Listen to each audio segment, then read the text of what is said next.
Ko tu kā pacients vari darīt, lai attālinātā ārsta konsultācija Medona platformā norisinātos pēc iespējas labāk?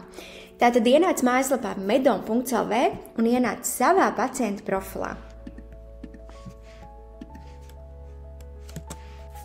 Pacienta profilā tu jau varēsi iepazīties ar sīkāku informāciju par plānotajām vizītēm, kā arī varēsi aizpildīt savu elektronisko medicīnas karti, kur varēsi norādīt sīkāku informāciju par savām sūdzībām, saslimšanām, medikamentiem, ko tu lieto, kā arī citiem analīžu vai izmeklējumu rezultātiem.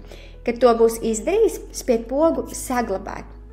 Speciālists pirms konsultācijas varēs jau iepazīties ar tevis norādīto informāciju, lai konsultācijas gaita norisinātos pēc iespējas labāk.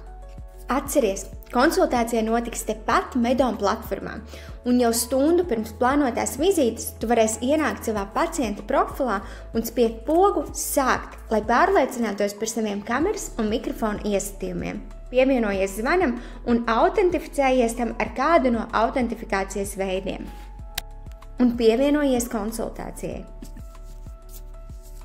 Kad konsultācija būs veiksmīgi noslēgusies, savā pacienta profilā tu varēsi saņemt arī rēķinu, ko varēs iesniegt savam apdrošināšanas sniedzējam.